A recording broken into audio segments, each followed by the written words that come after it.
नमस्कार सभी विद्यार्थियों का हार्दिक अभिनंदन। हम हिमालय की शोभा के बारे में पढ़ रहे थे कि जो चमरियाँ हैं वो किस प्रकार पंखा झलती है, उससे ऐसा प्रतीत होता है कि जैसे मान लो ये गिरिराज शब्द है वो सार्थक सा प्रतीत हो रहा है।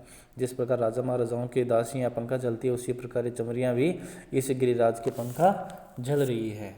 इस प्रकार ये जो गिरिराज शब्द है वह सार्थक प्रतीत होता है। अब आगे है यत्रांशुकाक्षेपविलज्जितानां यदृच्छया किं पुरुषाङ्गनानां दरीगृहद्वारविलम्बिबिम्बा तिरस्करिण्यो जलदा भवन्ति। कि यत्र जिस हिमालय में अंशुक आक्षेप विलज्जितानां वस्त्रों के खींच ले जाने के कारण, वस्त्रों को खींच लेने के कारण, यत्र जिस हिमालय में अंशुक आक्षेप कि वस्त्रों को खींच लेने के कारण यदृच्छया स्वभाव से ही किम पुरुषांगना नाम जो किन्नरियां हैं, किन्नर स्त्रियां हैं, वो लज्जित हुई।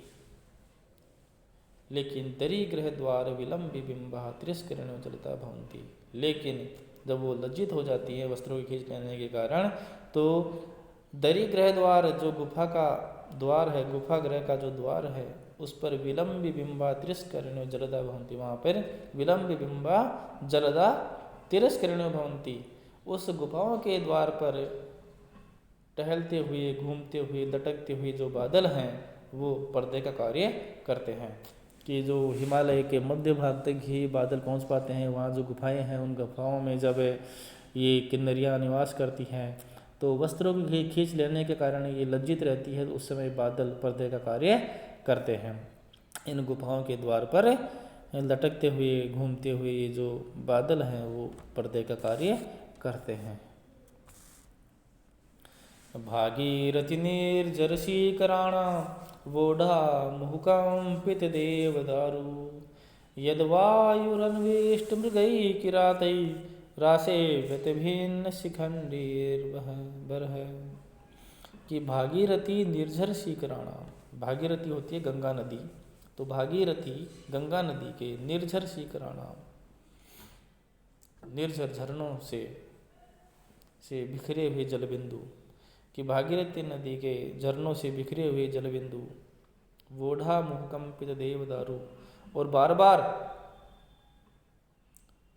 मुह यानी बार बार कंपित देवदारु, हिलते डुलते जो देवदारु के वृक्ष हैं वो, यद वायुर अनविष्ट मृगई किरातई, अनविष्ट मृगई किरातई, और ये जो वायु है वह भिन्न शिखंडीवर है। उन मयूरों के जो मयूर हैं, मोर हैं, उनके पंखों को बिखेरती हुई ऐसी जो वायु है उसका अनविष्ट मृगई किरातई आसे हुए थे। जो मृगों के, हिरणों के जो खोज में, हिरणों के खोज में जो निकले हुए किरात हैं उनके द्वारा सेवित की जाती है, उनको आनंद प्रदान करती है।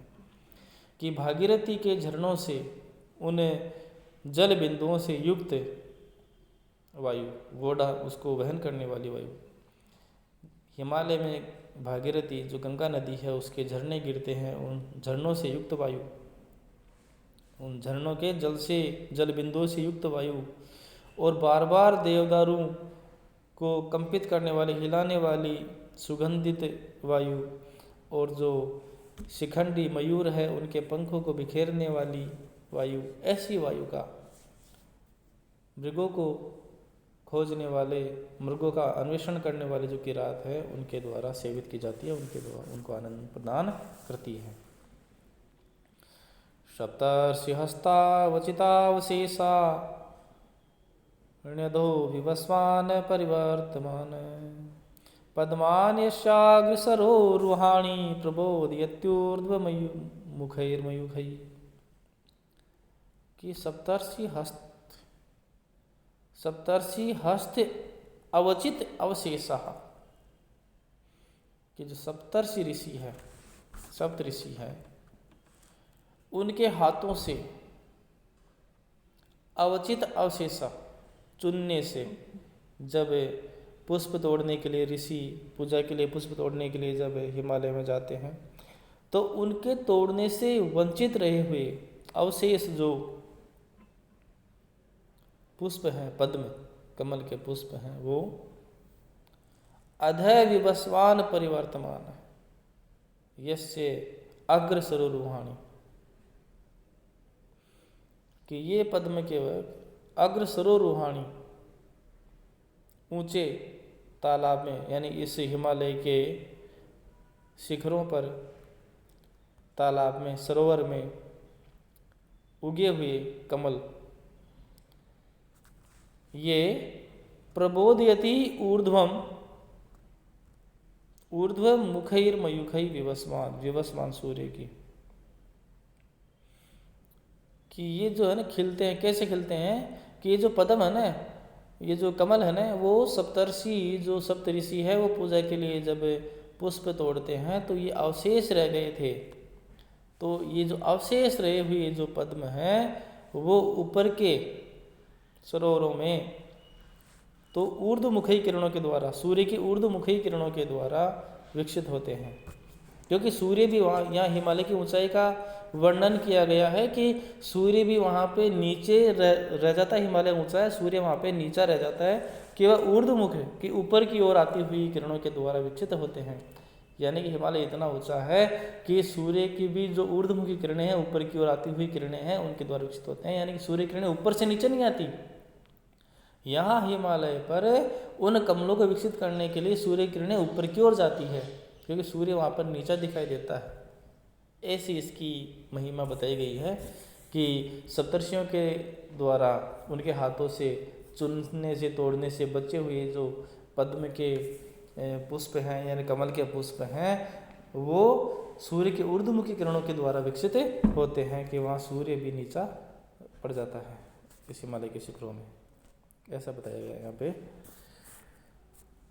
आगे है यज्ञांग योनि तुमवेक्ष्य यस्य सारम धरित्री धरण क्षमं च प्रजापति कल्पित यज्ञ भागम शिलाधिपत्यम स्वयं अन्वितिष्ठत्। यहाँ इस शिलाधिपत्यम की जो अधिपति, इस पर्वत को जो हिमालय पर्वत है, इसको अधिपति के रूप में ब्रह्मा ने नियुक्त किया, इसके बारे में बताया गया है। यज्ञांग योनित्वम अवेक्षयस्य, कि यज्ञांग जो यज्ञ के निमित्त जो सामग्रियां हैं उनको प्रदान करने के कारण, इसमें यज्ञ के निमित्त ये यज्ञ में जो सामग्रियां काम आती है वो सभी यहाँ पे है। तो यज्ञ के लिए उपयोगी सामग्रियां प्रदान करने के कारण धरित्री धरण क्षमं च सारम, धरित्री जो पृथ्वी है उसको धारण करने की क्षमता को देखते हुए प्रजापति ने कल्पित यज्ञ भागम, इसके लिए भी यज्ञ का भाग प्रदान किया, और शिलाधिपत्यम, सभी पर्वतों का आधिपत्य इसको प्रदान किया, स्वयं प्रजापति ने इसको ये प्रदान किया। इसके लिए भी यज्ञ का भाग प्रदान किया और सभी पर्वतों का स्वामित्व इसको प्रदान किया हिमालय को।